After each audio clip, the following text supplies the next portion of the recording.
පිංගතුනි අපි ධර්ම දේශනාවේදී බණ පටන් ගන්නකොට දෙවියන්ට ආරාධනයක් කරනවා. දැන් මේක මේ ධර්ම දේශනාවෙත් කරා. ඔබ බොහෝ ධර්ම දේශනාවල අහලා ඇති. සමන්තා චක්කවාලේසු අත්‍රා ගච්ඡන්තු දේවතා.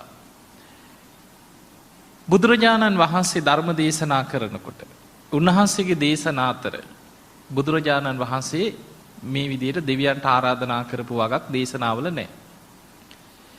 බුදුරජාණන් වහන්සේ දෙවියන්ට ආරාධනා කළත් නැතත් බුදුරජාණන් වහන්සේ දහම් දෙසන්න සූදානම් වෙනකොටම දෙව් බඹුන්ගෙන් පිරීලා යනවා.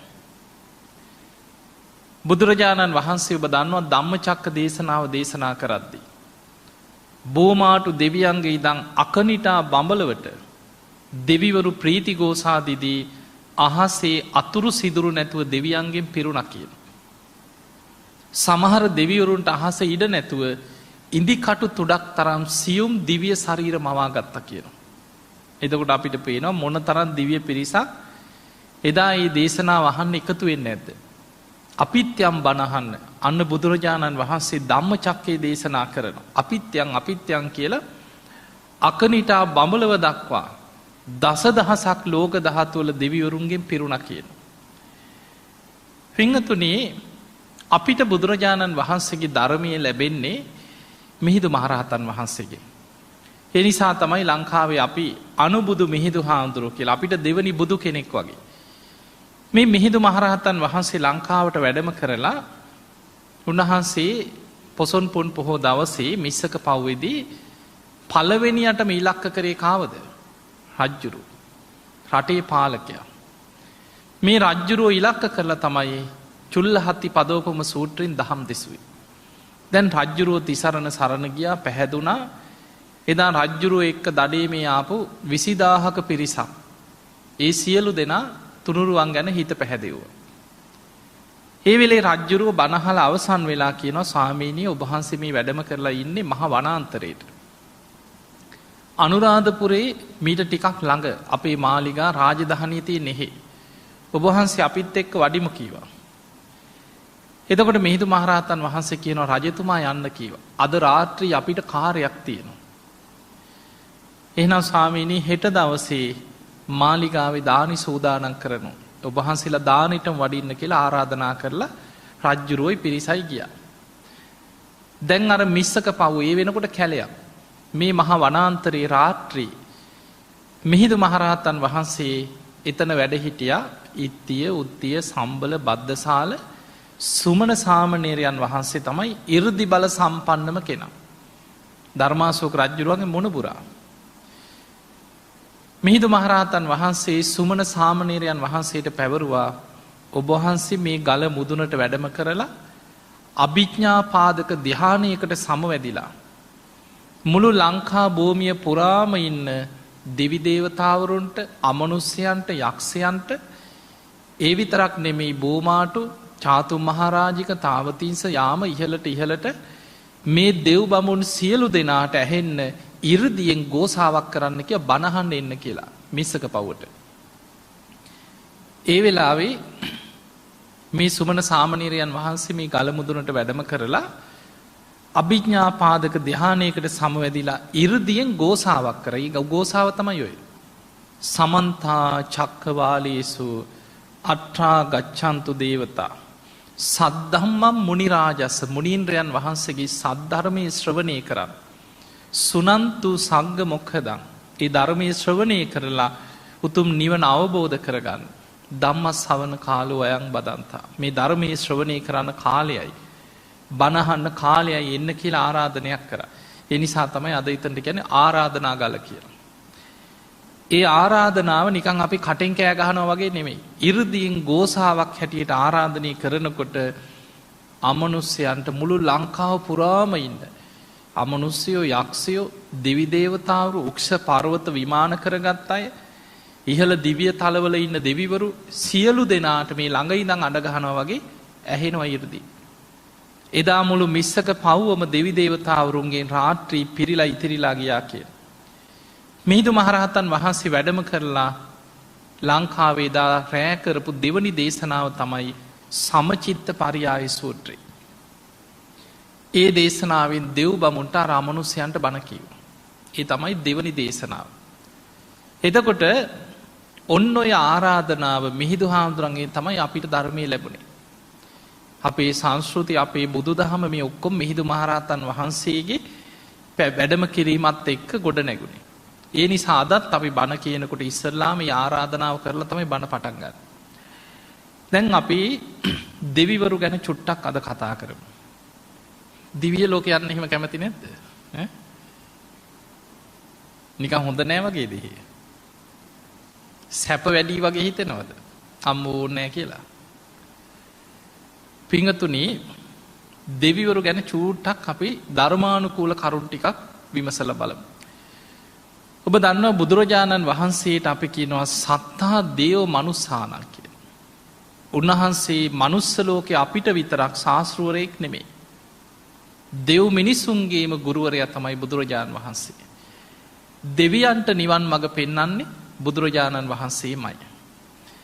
මේ මනුස්ස ලෝකේ අපිට වඩා වැඩිපුරම බුද්ධ ශාසනයෙන් නිවන් දැක්කේ මාර්ගඵල ලබලා තියෙන දෙවිවරු. බුදුරජාණන් වහන්සේ පිරිනිවන් පානකොට මාර්ගඵල ලැබපු සම්පූර්ණ ප්‍රමාණය අපිට හිතා ගන්නවත් බෑ. සූවිසි අසංකේය 9 කෝටි 60 ලක්ෂයක් කියන. උතනින් මනුස්ස ලෝකේ ඊටාම සුළු පිරිසයි. වැඩිපුරම දෙව් බඹුන්. දැන් ඔබ දන්නවා ධම්මචක්ක දේශනාව අහලා තියෙනවනේ ධම්සක් පැවතුම් සූත්‍රය. එදා බුදුරජාණන් වහන්සේ බුදු වෙලා කළපු පළවෙනිම දේශනාව. කී දෙනයිද මනුස්ස ලෝකෙන් බණ ඇහුවේ? 5 දෙනයි. කොණ්ණඤ්ඤ වප්ප බද්දිය මහානාම අස්සජෝයි 5 දෙනා. හැබැයි ඒ දේශනාව අහන්න දසදහසක් ලෝක දහතුල දෙවියන් අහසේ පිරීලා ගියා කියන. ධම්මචක්ක දේශනාව අවසන් වෙනකොට අර 5 දෙනාගෙම විශ්වාසයෙන් සද්ධාවෙන්ම බණ ඇහුවේ කවුද? කොණ්ණඤ්ඤ හාමුදුරුවෝ. අනිත් අයට සැක ඔය බුදු වුණා කිව්වට දුෂ්කර ක්‍රියාව අතහැරලා කොහොම විශ්වාස කරන්න කියලා බුදුහාඳුර ගැන සැකෙන් හිටියේ. එතකොට ධම්මචක්ක දේශනාව අවසන් වෙනකොට සෝවාන් වුණේ කොණ්ණඤ්ඤ හාමුදුරුවෝ විතරයි. ධම්සක් පැවතුම් සූත්‍ර දේශනාව අටුවාවේ සඳහන් වෙනවා 18 කෝටියක් දෙවියන් මාර්ගඵල ලැබුවා කියලා ඒ දේශනාව අහලා. එතකොට මනුස්ස ලෝකෙන් එක්කෙනෙක් සෝවාන් වෙනකොට ඒ දේශනාව මහපු දෙවිවරුන්ගේ 18 කෝටියක් මාර්ගඵල ලබනවා. ඊළඟට ඔබ දන්නවනේ පුංචි රාහුල හාමුදුරුවෝ ගැන. බුදුරජාණන් වහන්සේගේ ගිහි කල පුත්‍රරත්නේ රාහුල හාමුදුරුවෝ. මේ රාහුල කුමාරයා පැවිදි වෙන්නේ අවුරුදු 7 දී. එදා බුදුරජාණන් වහන්සේ බුදු වෙලා කපිලවස්සපුරයට වැඩම කරපු ගමනේ තමයි පියාණනි මට දායාදි දෙන්න කියලා දුවගෙන ගිහිල්ලා ශ්‍රී හස්තේ එල්ලිලා උන්වහන්සේ කරගෙන ගිහිල්ලා තථාගතයන් වහන්සේ සතු දායාදි දෙන්න කියලා රාහුල කුමාරයා පැවිදි කරා. එතකොට අවුරුදු 7 දී පැවිදි වුණාට රාහුල ස්වාමීන් වහන්සේ රහත් වෙලා තියෙන අවුරුදු 16 18 වගේ වයසේදී. බුදුරජාණන් වහන්සේ නිතර බලනවා රාහුලයන් වහන්සේගේ ඉන්ද්‍රිය ධර්ම තාම වැඩිලා නැහැ. දවසක් බුදුරජාණන් වහන්සේ මහා කරුණා සමාපත්තියේ ලෝකෙ දිහා බලනකොට එදා සවැත් නුවර ජේතවනේ වැඩ හිටියේ. පුංචි රාහුල හාමුදුරන්ගේ ඉන්ද්‍රිය ධර්ම මෝරලා දැන් වැඩිලා. ධර්මාවබෝධයට හික්මවන්න කාලයයි. බුදුරජාණන් වහන්සේ කුටියෙන් එළියට වැඩම කරා රාහුල හාමුදුරුවෝ ඉන්නවා දැක්කා. රාහුල ওই නිසීදනයත් අරගෙන තථාගතයන් වහන්සේ සමග වඩින්න කියලා බුදුරජාණන් වහන්සේ ඉදිරියෙන් වැඩියා. දැන් පුංචි රාහුල හාමුදුරුවෝ නිසීදනය අරගෙන පස්සෙන් වඩිනවා. දන්නේ නැහැ කොහෙටද යන්නේ කියලා. දැන් හිතන්න ඔය සිදුවීම ඇස් දෙකෙන් දකින අය ජේතවනේ හිටපු භික්ෂූන් වහන්සේලා පාර දෙපැත්තේ හිටපු මිනිස්සු කොහොමද දැක්කේ? අන්න බුදුහාමුදුරුවෝ වැඩියා. අන් රාහුල හාමුදුරුවෝත් පස්සෙන් වැඩියා. ඔච්චරයි ඉන්නේ. හැබැයි දෙවිවරු බූමාටු දෙවියන්ගේ පටන් අකනිටා බඹලව දක්වා දෙවිවරු ප්‍රීතිඝෝෂා කරනවා. අන්න අද රාහුලයන් වහන්සේ අරහත්වයට හික්මවනවා. අන්න බුදුරජාණන් වහන්සේ අන්දවනයට වඩිනවා. අපිත්‍යං කියලා බුදුරජාණන් වහන්සේ පුංචි රාහුල හාමුදුරුවෝ සමග අන්දවනයට වඩිනකොට දෙවියන්ගේ මුළු අන්දවනේම අතුරු සිදුරු නැතුව පිරිලා ඉවරයි කිය. එතකොට වෙනම ආරාධනයක් කරලාද? නෑ. බුදුරජාණන් වහන්සේ හිතනකොට ඒ සිතුවිල්ල දෙවියන් දකිනු. එදා බුදුරජාණන් වහන්සේ පුංචි රාහුල හාමුදුරන්ට දේශනා කරපු දේශනාව තමයි රාහුලෝවාද සූත්‍රය. ඒ දේශනාව අවසන් වෙනකොට රාහුලයන් වහන්සේගේ හිත කෙලිසුන්ගේ මිදිලා උතුම් අරහත්වයට පත් වුණා. ඒ බණහපු දෙවිවරුන්ගේ බොහෝ දෙවිදේවතාවරු මාර්ගඵල ලැබුවා කියලා දේශනාවේ තියෙනවා. එතකොට අපිට පේනවා මේ දෙවියන්ට ධර්මාවබෝධ කිරීමේ කුසලතාවය තියෙනවා. දැන් ඔබ දන්නවා දෙදෙව්ලොවට අධිපති දෙවියෝ කවුදේ? සක්‍ර දෙවියෝ. මේ බුද්ධ ශාසනය තුළ වැඩිපුරම බුද්ධ ශාසනය තුළ බැඳීමක් තියෙන සක්‍ර දෙවියොත් එක්ක. පාරමී පුරණ කාලි බෝසතාණන් වහන්සේට පාරමී පුරන්න වැඩිපුරම උදව් කළ තියෙන සක්‍ර දෙවියෝ. උන්වහන්සේ පාරමී පුරණකොට වෙස් සලාගෙනනවා. ඔබ දන්නවා වෙස්සන්තරාත්මය සක්‍ර දෙවියෝ තමයි බමුණෙක් විදිහට ආවේ දේවිය දන් දෙනකොට. ඒ වෙලාවේ සක්‍ර දෙවියන් අහසට පැන්නැගලා කිව්වා මම සක් දෙවිදු දැන් ඔබේ පාරමී සම්පූර්ණයි කිව්. මෙන්න දේවිය ඔබටම කියලා ආපහු වෙස්සන්තර තාපසයන් වහන්සේට දේවිය පැවරුව පවරලකිව දැන් ආයි කාටවත් දන් දෙන්න අවශ්‍ය නෑ ඔබේ පාරමී සම්පූර්ණයි. ඊළඟට ඔබ දන්නවා දහම් පිපාස් දහම් සොන්ඩ ජාතකය ධර්ම පිපාසාවෙන්ගී රාජ්‍ය පව අතහැරලා බණපදයක් අහන්න හොය යනකොට දවසක් මහ වනාන්තරයේදී හිතුනා කවුරු හරි මට බණපදයක් කියල දුන්නොත් මගේ ජීවිතය හරි පූජ කරන. ඔබ දන්නවා බෝසතාණන් වහන්සේලා පරමත්ත පාරමිතාව පුරණු. ජීවිතයේ පූජා කරමින් පාරමී පුරන්න ඕනේ. ඒ සිතුවිල්ල එනකොටම සක්‍ර දෙවියන්ට අරමුණ වුණා. පාරමී පුරන්න උදව් කරන්න විශාල යක්ෂයෙක් වගේ වෙස්වලාගෙනාව කැලේ ඇතුළේ මතු වුණ. මතු වෙලා කිව්වා ඔබ හොයන දේ මන් දන්නවා කියව. පෙර වැඩ හිටිය බුදු කෙනෙක්ගේ බණපදයක් මන් දන්නවා ගාථාවක් කියන්නම් කිව. ඊට පස්සේ බෝසතාණන් වහන්සේ දහම්සොන් රජ්ජුරෝ කියන වනේ මට බණපදය කියන් මං ඉල්ලන ඕන දෙයක් දෙන්නම් කිය. හැබැයි දැම් මට දෙන්න තියෙන මගේ ජීවිතය විතරයි මන් රාජ්‍ය අතහැල්ල යන කෙනෙ. එතකොට මේ යක්ෂය බඩ අතගහල ඇනුමක් කැරලා කිව මං හොඳට ඕම බඩකින්න ඉන්න කියව.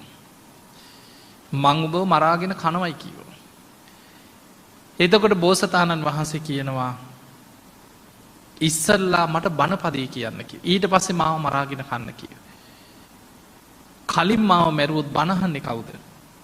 ඉස්සල්ලා බණපදය කියන්න කිව. බණපදයක් අහලා මැරුණත් කමක් නෑ කියලා හිත හදාගත්ත. අවසානය මේ යක්ෂයක් කියනවා බණහල පැනල දිවොත් එහෙම ඒ නිසා අපි දෙන්නටම එකඟ වෙන්න පුළුවන් තැනකට එමු කියව. අන්න අර කන්ද උඩ තියෙනවා විශාල ගලක් ඔය ගල උඩට නැගල පහලට පනින්න කියව. මන්දන්න ගාථාව පල්ලෙහා ඉඳන් කෑගහල කියන්නක් කිය. ඒ බණපදය අහගෙනම පහලට පනින්න කිය. කැමති වුණාන්තිමට. අපේ බෝසතාණන් වහන්සේ අර ගල උඩට නගිනවා පියවරෙන් පියවර හිතනවා. අතීතෙ වැඩ සිටිය බුදු කෙනෙක්ගේ බණපදයක් මට ඇසේවා ඇසේවා. ඒ බුදුරජාණන් වහන්සේ පෙර බුදුවරු වෙනුවේ මගේ ජීවිතයම පූජාවේවා. මට ගාථාවක් හෝ බණපදයක් හෝ ඇසේවා. ඒ ධර්මයට මගේ ජීවිතයේ පූජාවේවා කියලා ගල උඩට නැගල බලනකොට විශාල යකෙක් කටඇරගෙන ඉන්නවා පල්ලෙහා. තුනුරුවන්ට ජීවිතයේ පූජා කරලා බණපදයක් ඇසේවා කියලා පැන්න පල්ලෙහාට. පහලට පනිනකොටම යකෙක් වගේ වෙස්සලාගෙන හිටිය කවුද? සක්‍ර දෙවියෝ. ඒ සැනින් අහසට පැන්නැගල අහසින් දෑතිම පිළිගත්ත. දිවිය ලෝකෙටම එක්කං ගෙනහිල්ලා සක්‍ර දෙවියන්ගේ දිවි ආසනීම වඩා හිදවල ධර්මය කියලදීලා රාජ්‍යය ගෙනල්ල පිහිටෙව්ව. ඊළඟට අපේ බෝසතාණන් වහන්සේ ඔහොම පාරමී පුරාගෙන ඇවිල්ලා පාරමී සම්පූර්ණයි කියලා තුසිත දෙව්ලොව ඉපදුන. අනිත් ඔක්කොම සම්පූර්ණයි සක්‍ර දෙවියෝ බැලුවා දැම් බෝසතාණන් වහන්සේට බුදුවෙන්න පාරමී සම්පූර්ණද. දාන පාරමිතාවේ තව පොඩි කොටසක් තියෙනවා. අනිත් ඔක්කොම සම්පූර්ණයි. ඒ වෙලේ සක්‍ර දෙවියෝ සක් දෙවිඳුගේ අගමෙහෙසිය හැටියට ඉපදිලා හිටියේදා කල්ප ලක්ෂයක් පෙරුම් පුරනවා බුදුවෙන ආත්මි මව් පදවිය පතන කෙනා. සක්‍ර දෙවියෝ තමන්ගේ අගමෙහෙසිකාවට අන කරා ඔබ ජයතුරාපුර කුසතිී දේවී හැටියට ගිහිලා උපදින්න කියෝ. වර 10ක් අරගෙන දෙවියන්ගෙන් අවසරාරගෙන දේවී චුත වෙලා මනුලොවටාව. තුසිත දෙව්ලව හිටිය සංජේතයෙන් රජ්ජුරු හැටියට උපදින්න. කල්ප ලක්ෂයක් පෙරුම් පුරනවා බුදුවෙන ආත්මය පිය පදවිය ප්‍රාර්ථනා කරපු කෙනා. මනුලොවට එව්වා. සක්‍රදිවිය තමයි ආරාධනා කරලා දෙන්නව කලින් එව්වේ. ඊට පස්සේ දෙවිවරුත් එක්ක ගිහිල්ලා බෝසතාණන් වහන්සේට ආරාධනා කරා. මහා වීරයන් වහන්සේ ඔබවහන්සේගේ පාරමී සම්පූර්ණ වෙන්න නං දාන පාරමිතාව තව කොටසක් තියෙන. ඒ පරමත්ත පාරමිතාව පුරන්න අන්න ජයතුරාපුර කුසතිී දේවියගේ කුස ගිහිල්ල පිළිසිඳ ගන්න. කාලයයි කියලා ආරාධනා කරා. ඒ තමයි වෙස්සන්තරාත්මය. එතකොට අපිට පෙන් මේ හැම දේකම ජාතක පොතගත්තත් බුද්ධ දේශනාවල ඉතිහාස කතා බැලුවත් සක්‍ර දෙවියන්ගේ මැදිහත්වීමක් තියෙන. පිංහතුනේ අපේ බෝසතාණන් වහන්සේ දැන් බුදුහාන්දුරන්ගේ ජීවිතයේ පොඩ්ඩක් දෙවිවරු එක කොච්චර බැඳීමක් තියෙනවද කියලා මං ඔබට පෙන්වන්න. ඔබ දන්නවා බෝසතාණන් වහන්සේ තුසිත දෙව්ලොවින් චුත වෙලා තමයි පින්වන්ත මෑණියන්ගේ කුස පිළිසිඳ ගන්න. ඒ කුස පිළිසිඳ ගන්නකොටම මේ ලෝකෙ සතර දිසා පාලනය කරන දෙවිවරු 4 දෙනෙක් ඉන්නවා. සක්‍ර දෙවියන්ගේ අනින් තමයි ඒ අය කටයුතු කරන්න. ඒ තමයි විරූඩ විරූපාක්ෂ වෛශ්‍රවන ටෘදරාෂ්ට කිය. 4 වරන් දෙවිවරු. ඒ 4 වරන් දෙවියන් 4 දෙනාම 4 දිසාවේ ආරක්ෂාවල් පිහිටෝලා බෝසත් අම්මගේ 4 පැත්තෙන් හිටිය කියන මාස 10. ඔබ අහලා ඇති. දරුවක් කුසේ වැඩෙනකං බෝසත් අම්මගේ 4 පැත්තෙන් ඉන්නේ 4 වරන් දෙවියන් 4 දෙනා. ඉපදීම දැන් තව ටික දවසකින් තව මාසයක් විතර තියෙන වෙසක් පෝය උදා වෙනවා. එතකොට අපි සම්බුදු තෙමගුල ගැන කතා කරනවා. අපේ බෝසතාණන් වහන්සේ දා ලුම්බිනි සල්වනයේදී පින්වන්ත මහාමායා දේවිය කුසින් ලෝකෙට බිහි වුණා. බෝසත් පුතා උපදිනකොටම රන් දැලකින් පිළිගත්තේ සක්‍ර දෙවියෝ. වෙන කවුරුත් නෙමේ. ඉස්සල්ලාම දරුවක් කුසෙන් උපදිනකොට රන් දැලකින් පිළිගන්නේ සක්‍ර දෙවියන්ගේ අතට එන්නේ දරුව. 4 වරන් දෙවියන්ගේ අතට පිළිවලින් බෝසත් පුතාව පත් කරලා සක්‍ර දෙවියන්ගේ අතින් තමයි අම්මගේ අතට දෙන්නේ. අත්තමනා දේවි හේතු අභිසන්තෝ පුත්තෝ ලෝකෙ උපන්නෝ. දේවිය බොහෝම සතුටට පත්වෙන්න මහා පින්වන්ත කුමාරයෙක් ලෝකෙ පහළ වුණා කියලා.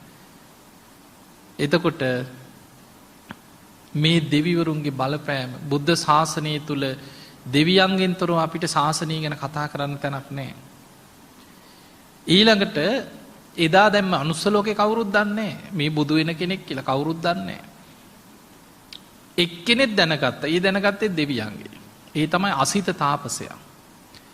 මේ අසිත තාපසයක් දවල් කාලෙ ගත කරන්න දිවිය ලෝකෙට යනවා කෙන මනෝමය ශරීරෙන්. හොඳට හිත වඩල මනෝකායෙන් දිවිය ලෝකෙට යන. වෙනද වගේ නෙමෙයි දෙවිවරු සතුටු වෙනවා ප්‍රීති ගෝසා කරනවා දිවිය ලෝක සරසලා දෙවියන්ගේ නැටුම් ගැයුම් අහනවා දෙවියනි මොකද මේ තරම් සතුටක් කවදාවත් නැතුව මෙච්චර සතුටක්. එතකොට කියනවා ඇයි දන්නේ නැද්ද? මේ තුන් ලෝකෙටම යහපත උදා කරන මහා පින්වන්ත කෙනා අද මහාමායා දේවිය කුසින් ලෝකෙට බිහි වුණා සුද්ධෝදන රජතුමාගේ පුතෙක් හැටියට. ඇයි දන්නේ නැද්ද කියලා ඇහුවා. දැන් ඒක දැනගත්තේ කාගෙන්ද? දෙවියන්ගේ. එහෙම මාව මනුස්ස ලෝකෙට ඇවිල්ලා මාලිගාවට ගිහිල්ලා සුද්ධෝදන රජතුමාගෙන් අහනවා රජතුමනි පුත් කුමාරයෙක් ලැබුණද? මට බලන්න පුළුවන් දැහුවා.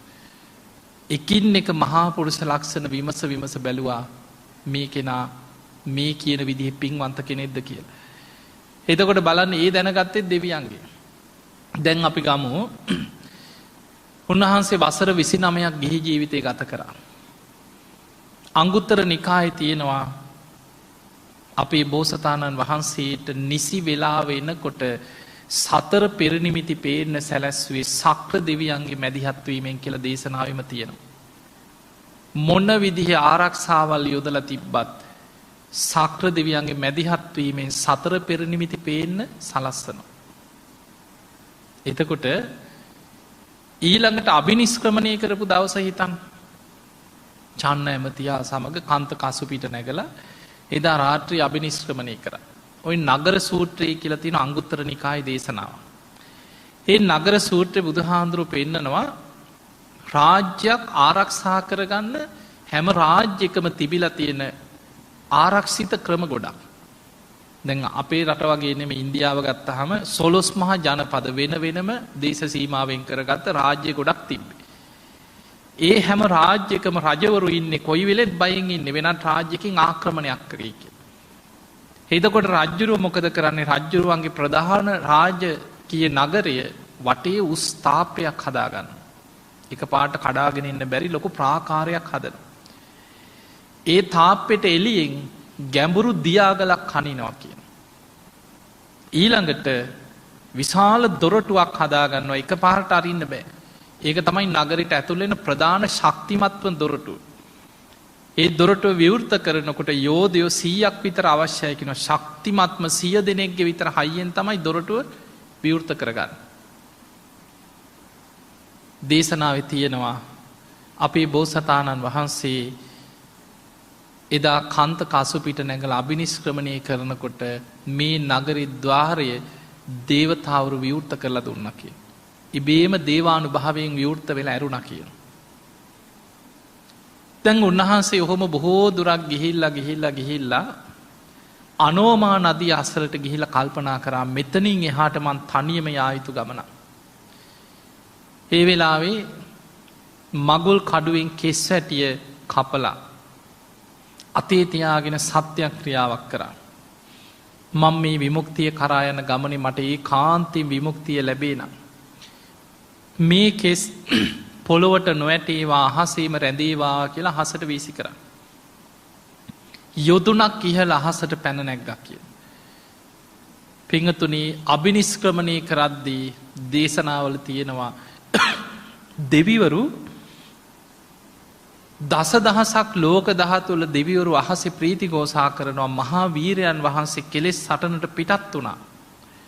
මහා වීරයන් වහන්සේ කෙලෙස් සටනට පිටත් වනා කියලා දෙවියම් ප්‍රීති ගෝසා කරන මිනිසු දන්නේ නිදී රාත්‍රී. එදා සක්‍ර දෙවියෝ බෝසතාණන් වහන්සේගේ කෙස් හැටිය අහසට පැනනැගිනකොට රන් කරඩුවක් මවාගෙන කරඩුවෙන් පිළිගත්තා. දෙවිවරු සාධකාරදිදී තවතිසා දෙව්ලවට ගිහිල්ලා සක්‍ර දෙවියෝ 12 යොදුනක් විශාල සට්ටුවනින් චෛත්‍යයක් මවනෝ. ඒ තමයි සිළුමිණි මහා සෑය. අභිනිස්ක්‍රමණය කරපු දවසෙමයි උන්වහන්සේ වෙනුවෙන් කෙස් වැටිය කපල අහසට වීසි කරද්දී කේශධාතුන් වහන්සේලා ගිහිල්ලා තැන්පත් කළ සක්‍ර දෙවියෝ තමයි පළවෙනිම චෛත්‍ය මැව්වේ. මේ තුන් ලෝකෙම අපේ බුදුහාදුර වෙනුවෙන් බුදුවෙන්නත් පෙර අභිනිස්ක්‍රමණය කරපු දවසෙමයි චෛත්‍යයක් මැව්වේ සට්ටුවනි. ඒ තමයි සිළුමිණි සෑය. මගුල් කඩුවයි ආභරණ ටිකයි දුන්න චන්න ඇමතියට මේ වරගෙන ආපහු යන්න. උන්වහන්සේ තමන්ගේ සලු පිළිදිහා බලලා හිතුවා විමුක්තිය කරා යන කෙනෙකුට මේවා සුදුසු නෑ. හිතන සැනින් අහසින් අටපිරිකරක් අරගෙනාව කවුද? මනුස්සෙක් නෙමෙයි. ගටීකාර කියන බ්‍රහ්ම දෙවියන්. කාශ්‍යප බුද්ධ ශාසනයේ අපේ බෝසතාණන් වහන්සේගේ කල්්‍යාන මිත්‍රය. කාශ්‍යප බුදුහාන්දුරන්ගේ බණහල අනාගාමි වෙලා සුද්ධවාස බඹලව හිටි. අපේ බෝසතාණන් වහන්සේ අභිනිස්ක්‍රමණය කරනකොට ගටීකාර බ්‍රහ්ම දෙවියෝ තමයි අටපිරිකරක් අරගෙන අහසින් ඇවිල පූජ කරේ. ඒ සිවුරු පිරිකර තමයි උන්වහන්සේ දරාගත්තේ. ඇඳගෙන හිටිය ගිහි වස්්‍ර යුගල අතේ තියාගෙන සත්‍යයක් ක්‍රියාවක් කරා මට ඒ කාන්තෙන් ලෝතුරා බුද්ධත්තේ ලැබේ නම්. මේ ගිහි වස්්‍ර පොළොවට නොවැටේවා අහසීම රැඳේවා කියලා අහසට වීසි කර. යොදුනක් අහසට පැන නැග්ග. අර ගටීකාර බ්‍රහ්ම දෙවියම්ම කරඩුවකින් පිළිගත්තා ගිහි වස්්‍ර යුගල. බඹලවට ගිහිල්ල බ්‍රහ්ම දෙවිවරු එක චෛත්‍යයක් මැව්වා. ඒ තමයි සලුමිනි සෑය. එතකොට දිවිය ලෝකෙ තියෙන්නේ සිළුමිණි සෑය. බඹලව තියෙන්නේ සලුමිණි සෑය. මේ සිළුමිණි සෑය සලුමිණි සෑය දෙකම මවන්නේ අභිනිස්ක්‍රමණය කරපු දවසේ මිනිස්සුયો දන්නෙත් නෑ. හැබැයි දෙව්ලොව බඹලව චෛත්‍ය මවාගෙන දෙව් බඹුන් උන්වහන්සේ වෙනුවෙන් වැඳුම් පිදුම් කරන. ඊළඟට හිතන්න අවුරුදු 6කට ආසන්න කාලයක් දුෂ්කරක්‍රියා කරා. බුදු වෙච්ච දවස හිතමු දැන් සම්බුදු තෙමගුලේ වැදගත්ම දේ බුද්ධත්වෙන. අපේ බුදුරජාණන් වහන්සේදා බුදු වෙන්න පෙර දවසේ සුජාතාවගේ කිරිපිඩු දානෙත් වළඳලා සොත්තිය බමුණ දීපු කුසතන මිටියටත් අරගෙන ඇසතු බෝධිය සෙවණින් නැගෙනහිර දිසාවට මුහුණලා රාත්‍රී පළවෙනි යාමේ පුබ්බේ නිවාසානුස්සති ඥානෙ, දෙවැනි යාමේ චතුෝපපාත ඥානෙ, තුන්වෙනි යාමේ පටිච්ච සමුප්පාදේ අනුලෝම ප්‍රතිලෝම වශයෙන් විමසලා හිමිදිරි උදෑසන අරුණෝදය සමගම හිත කෙලෙසුන්ගෙන් මිදිලා සම්මා සම්බුද්ධත්වයට පත් වෙනවා. දැන් උන්වහන්සේ බුදු වුණා කියලා මිනිස්සුયો දැනගෙන ආවද හොයාගෙන ඉතන්ට කවුරුද? කවුරුවත් දන්නේ නැහැ මනුස්ස ලෝකේ. කිසි කෙනෙක් දන්න බවක් දේශනාවල නැහැ. හැබැයි දෙවිවරු සාදුකාර දීදී දසදහසක් ලෝක දහතුල දෙවිවරු ප්‍රීතිഘോഷා කරන. ඊළඟට බුදු කෙනෙක් බුදු වෙනකොටම දසදහසක් ලෝක ධාතුවට ආලෝක දහරා විහිදෙනවා කියන. මහා ඝන අන්ධකාරේ පවතින ලෝකාන්තරික නිරයක් සුළු මොහොතකට ආලෝකමත් වෙලා යනවා. හැබැයි මිනිස්සුયો දන්නේ නැහැ. බුදුරජාණන් වහන්සේ බුදු වෙලා සතියක් විමුක්තිස්ව විඳිමින් බෝධි මූලේ වැඩ හිටියා. ඔය දවස් 7ේම සතියක්නේ කවුරුත් ආවද හම්බෙන්නේ නෑ. ඒ සතිය අවසන් වෙනකොට බුදුහාඳුරු බුදු ඇසින් දකිනවා බොහෝ දෙවිවරු ප්‍රීතිഘോഷා කරනවා. ඒ අතර සතියක්ම විමුක්තිස්ව විඳිමින් ඒ ඉරියව්වෙම වැඩ ඉන්නකොට හැම දෙවි කෙනෙකුටම හිත දකින්න හැකියාව නැහැ. අල්පේ ශාක්‍ය, මහේ ශාක්‍ය දේවතාවරු ඉන්නවා. එතකොට සමහර දෙවිවරුන්ට සැක උපදිනවා. තාම බුදු වෙලා නැතුව ඇති. තාම වීරිය වඩනවා. ඔය වජිරාසනේ තාම වැඩ ඉන්නේ ඒකනේ. බුදුරජාණන් වහන්සේ දැක්කා දෙවියන් අතර අදහස් දෙකක්. වැඩිපුර පිරිසක් ඒකාන්තයෙන් බුදු වුණා කියලා ප්‍රීතිഘോഷා කරනකොට තව කොටසක් නෑ තාම වීරිය වඩනවා කියලා. දෙව් බමුණුගේ සැක දුරු කරන්න වජිරාසනෙන් අහසට පැන නැගලා යමා මහ පෙළහර පෑව. ඔබ අහලා ඇති බුදු කෙනෙකුට පමණයි යමා මහ පෙළහර පාන්න පුළුවන්. මුගලන් හාමුදුරන්ටවත් බෑ. 이르දිමතුන් අතර අග්‍ර වුණාට. බුදු සිරුරෙන් ගිනිදැල් විහිදෝමින් ජල දහරා විහිදෝමින් අහසේ යමා මහ පෙළහර පෑව. සියලු දෙවියන් බ්‍රහ්මයන් සාදුකාර දිදී ඒකාන්තයෙන් බුදු වෙලා කියලා ප්‍රීතිഘോഷා කර කර සැක දුරු කරා. එතකොට දෙව් බමුණුගේ සැක දුරු වුණේ මිනිස්සු ගැන නෑ. දෙවනි සතිය නේත්‍ර පූජාවකින් පූජාවක් පැවැත් අනිමිස ලෝචන පූජා. කවුරුත් මිනිස්සෙක් ආවද හම්බෙන්නේ නෑ. තුන්වෙනි සතියේ රුවන් සක්මනේ දුනා. කවුරුත් ආවද හම්බෙන්න ඒත් නෑ. හතරවෙනි සතියේ සක්‍ර දෙවියෝ තමයි කියන රුවන්ගේ මවන්නේ. ඒ රුවන්ගේ මත වැඩ ඉඳලා ධර්මයේ පරම ගාම්භීරම කොටස් මෙනෙහි කරා. ඒ අභිධර්මයේ ප ဋ ාණ ප්‍රකරණ කොටස් සිහි කරගෙන බුදු නුවණින් විමසගෙන යනකොට මේ පරම ගාම්භීර ධර්මය උන්වහන්සේගේ ලේ ධාතුව පවිත්‍රත්වයට පත් වෙලා බුදු සිරුරෙන් සවනක් ගන්න බුද්ධ රශ්මි දහරා විහිදුණා කියලා. හතරවෙනි සතියේ කවුරුත් මිනිස්සෙක් ආවද හම්බෙන්නේ? අන්න බුදුරැස් විහිදෙනවා යමල්ලා බලන්න කියලා ආවද? නෑ. දන්නෙත් නෑ මිනිස්සු. පස්වෙනි සතියේ අජපාල නුගරුක මුල වැඩ හිටියා. එතකොට උන්වහන්සේ හිතනවා මේ ධර්මයේ නම් පරම ගාම්භීරයි. හැබැයි මේ ලෝකෙ මිනිස්සු කෙලෙස් වලමයි ජීවත් වෙන්නේ. කෙලෙස් වලින්මයි සතුට හොයන්නේ. මේ පරම ගාම්භීර ධර්මයේ මේ මිනිස්සු අවබෝධ කරගනීවි දෝ කියලා හිතුවා. එහෙම හිතනකොට සහම්පති මහා බ්‍රහ්ම දෙවියන් බ්‍රහ්ම ලෝකවලට අධිපති සහම්පති මහා බ්‍රහ්ම දෙවියන් පෙනී ඉඳලා ආරාධනයක් කරා. නිදුකානන් වහන්සේ දහම් දෙසන සේක්වා. සුගතයන් වහන්සේ දහම් දෙසන සේක්වා. දෙව් මිනිස් ලෝකයා ගැන කරුණාවෙන් මේ ධර්මයේ ලෝකයට දේශනා කරන සේක්වා කියලා බණ කියන්න ලෝකයට ආරාධනය කරන්නේ කවුද? සහම්පති මහා බ්‍රහ්ම දෙවියන්. පස්වෙනි සතිය. හයවෙනි සතියේ මුචලින්ද විලාසල. හත්වෙනි සතියේ රාජායතන කිරිපල්රුකමුල. එතනදි තමයි ඔය තපස්සු බල්ලුක වෙළඳ සොහොයුරන් මුණ ගැහෙන. ඔන්න මිනිස්සු දෙන්නෙක් හම්බෙන්නේ එතනදී ආයේ. ඒ ගැනත් දේශනාව තියෙන්නේ මෙහෙම. ඒ තමයි තපස්සු බල්ලුක වෙළඳ සොහයුරන් 500ක විතර ගැල් පිරිසක් එක්ක වෙළඳාම යනවා. ඒ ළඟ පාරක යනවා. යනකොට ඒ දෙන්නගේ පෙර ජීවිතේ අම්මා මිය ගිහිලා උක්ෂ දේවතාවියක් වෙලා. මේ දේවතාවිය මොකද කරේ? ඉදිරියෙන් ගිය කරත්ත රෝදේ පොළවේ එරෙන්න සැලැස්සුවා.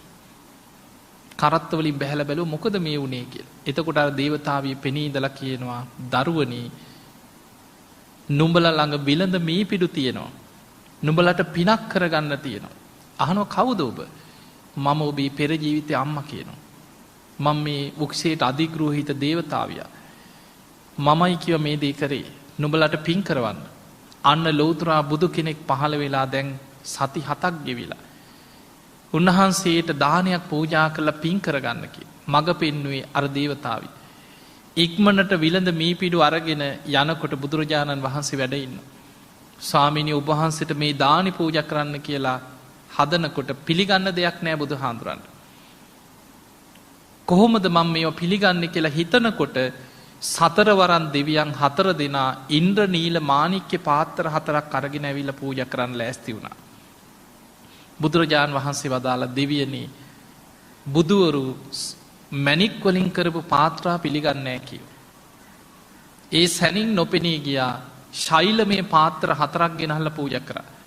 අනේ ස්වාමීනි මගේ පාත්‍රය ගන්න මගේ පාත්‍රය ගන්න කියලා.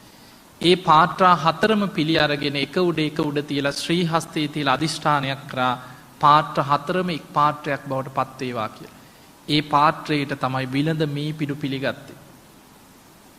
ඊළඟට බුදුරජාණන් වහන්සේට මූණ කට හොද ගන්න ඕන කියලා හිතනකොට සක්‍ර දෙවියන් අනෝතත්ත විලෙන් පැන් අරගෙන ඇවිල්ලා පිළිගන්නවා. නාගලෝකේ නාගවර්ණ දැහැටි අරලු බුළු පිළිගන්නවා කියන දෙවිවරු. එතකොට බලන්න මේ බුද්ධ චරිතේ පුරාම දෙවියන්ගේ බලපෑමක් නැද්ද ශාසනයේ? ඒ නිසා බුදුවරු ලෝකෙට පහළ වෙන්නේ මේ මනුස්ස ලෝකේ අපිට විතරක් නෙමෙයි. සත්තා දේව මනුස්සානම් දෙව් මිනිසුන්ටමයි බුදු කෙනෙක් ලෝකෙ පහළ වෙන්නේ. ඒ නිසා මනුස්ස ලෝකේ අපි විතරක් නෙමෙයි බුද්ධ ශාසනය වැඩිපුරම ප්‍රයෝජනය ගන්න දෙවිවරු. බොහෝ දෙවිවරු මාර්ගඵල ලබනවා. දැන් ඔබ දන්නවා සක්‍ර දෙවියෝ සෝවාන් වෙච්ච කෙනෙක්. දීඝනිකායේ තියෙනවා සක්ක පඤ්ඤ කියන සූත්‍රය. ඒ දේශනාවෙන් බණ අහලා අවසන් වෙනකොට සක්‍ර දෙවියෝ සෝවාන් ඵලයටපත් වෙනවා. දැන් අපි දෙවිවරු හැටියට මාර්ගඵල ලැබුව අය පැත්තක තියමු. දෙවිවරු හැටියට බුදුහාඳුරන්ගේ කාලේ මනුස්ස ලෝකෙ හිටපු අය ගැන හිතමු මෙහෙම. දැන් අපි බුදුරජාණන් වහන්සේ මනුලෝ වැඩ ඉන්නකොට එදා මීට අවුරුදු 2500 ගානකට පෙර මනුස්ස ලෝකෙ හිටපු මිනිස්සු හිටියන්නේ දඹදිවේ කාලේ. ඒ අතරින් බුදුහාඳුරන්ගේ බණ අහලා තෙරුවන් සරණ ගිය බුද්ධ ශාසනයට ඇතුල් වෙච්ච පිරිසට අපි කියනවා සිව්වණක් ශ්‍රාවකයෝ. භික්ෂු, භික්ෂුණී, උපාසක, උපාසිකා. ඔය අයගෙන් රහතන් වහන්සේලා විතරයි පිරිනිවන් පෑවේ.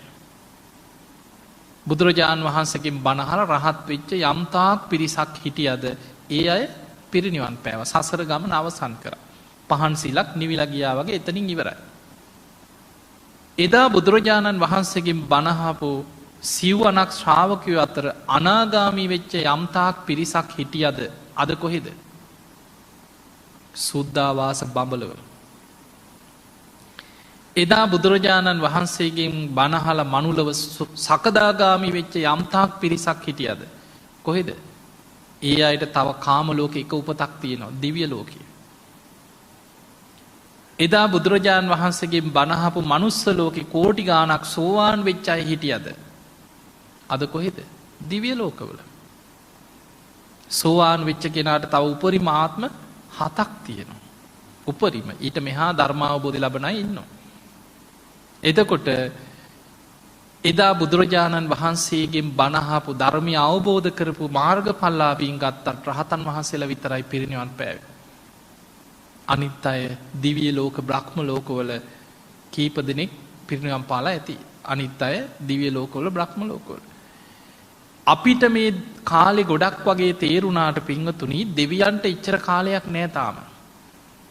මේ අපේ කාලෙනේ මේ මනුස්ස ලෝකේ අපේ කාලෙන් ගත්තොත් අපිට වේගෙන් මේක යනවා. ඒකනේ අවුරුදු අපේ ආයුෂ අඩුයිනේ දැන්. ඒ නිසා අපිට ගොඩාක් කල් වගේ දැනෙනවා. දැන් අපේ අවුරුදු වලින් ගත්තොත් බුදුරජාණන් වහන්සේ පිරිනිවන් පාල අවුරුදු 2560 ගානක් දැන් අපිට. මනුස්ස ලෝකෙට ආසන්නම තියෙන දිව්‍ය ලෝකෙ තමයි චාතුම් මහරජික දිව්‍ය ලෝකෙ. පොළොව ආශ්‍රිත දේවතා කොට්ටාසයක් ඉන්නවා. ඒ අයට කියන භූමාට දෙවිවරු. ඊළඟට දිව්‍ය ලෝක 6න් ඉහළ තියෙන දිව්‍ය තල අතර චාතුම් මහරජික දෙව්ලොව. මනුස්ස ලෝකේ ඉඳන් යොදුන් 42000ක් ඉහළින් කියනවා තියෙන. අටුවාවල පෙන්වන්නේ මේ විදියට. යොදුන් 42000ක්. දුර හොයාගන්න ඕන නම් යොදුනක් කියන්නේ සැතපුම් 16ක්. එතකොට 42000 16න් වැඩි කරන්නේ සැතපුම් වලින් එනවා.